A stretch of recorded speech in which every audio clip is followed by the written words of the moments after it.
युवकावर कोयत्याने हल्ला करून फरार झाले तीनही हल्लेखोर जेरबंद। सातारा शहर डीबी पथकाची अप्रतिम कार्यवाही। सातारा शहरात परीक्षेसाठी आलेल्या युवकावर अनोळखी युवकांनी कोयत्याने हल्ला करून हे युवक फरार झाले होते। अत्यंत क्लिष्ट असलेल्या या गुन्ह्याचा तपास सातारा शहर डीबी पथकाने करून यासंबंधी 3 जणांना अटक केली आहे। वैष्णव सुभाष ननावरे, वय वर्ष 19, राहणार पवारवाडी, वर्धनगड, तालुका खटाव।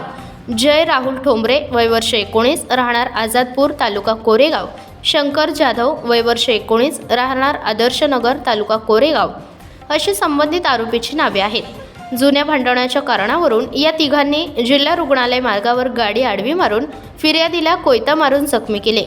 याबाबत पोलिसांनी दिली माहिती अशी की दिनांक 24 जानेवारी रोजी दुपारी 12:30 वाजण्याच्या सुमारास सिव्हिल हॉस्पिटल रस्त्यावर 4 चाकी वाहनातून परीक्षेसाठी आलेल्या युवकावर अनोळखी युवकांनी मोटरसायकलवरून येऊन वाहनास मोटरसायकल आडवी मारून युवकावर कोयत्याने हल्ला करून त्यास गंभीर जखमी केले होते। याबाबतचा गुन्हा सातारा शहर पोलीस ठाण्यात नोंदवण्यात आला आहे। या गुन्ह्याबाबत पोलीस अधीक्षक समीर शेख, अपर पोलीस अधीक्षक डॉक्टर वैशाली कडूकर, उपविभागीय पोलीस अधिकारी राजीव नवले यांच्या मार्गदर्शनाखाली सातारा शहर पोलीस ठाण्याचे वरिष्ठ पोलीस निरीक्षक राजेंद्र मस्के, पोलीस निरीक्षक सचिन मेहत्रे यांनी डीबी पथकास या गुन्ह्यातील आरोपी निष्पन्न करून गुन्हा उघडकीस आणण्याच्या सूचना दिल्या होत्या। यातील जखमी फिर्यादी हा बारामतीतील राहणारा असून तो परीक्षेसाठी सातारा येथे आला होता।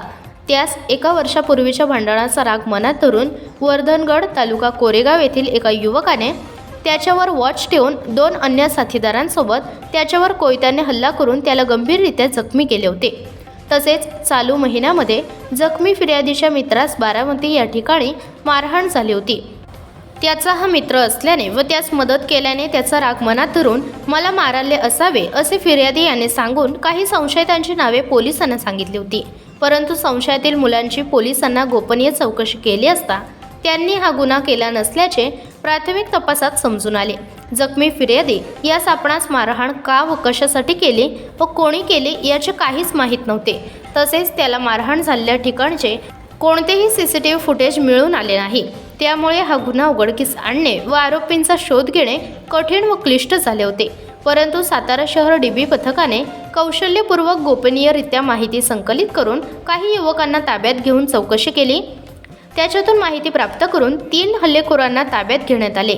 त्यांनी हा गुन्हा केला असल्याची कबुली दिली असून सातारा शहर डीबी पथकाने हा गुन्हा उघडकीस आणला आहे। या गुन्ह्यातील 3ही आरोपींना अटक करून सातारा शहर डीबी पथकाने गुन्ह्यात वापरलेली मोटरसायकल, कोयता व मोबाईल असा एकूण 2 लाख रुपये किमतीचा मुद्देमाल जप्त केला आहे। तसेच या गुन्ह्यामध्ये आणखी कोणाचा सहभाग आहे का याबाबत चौकशी सुरू आहे।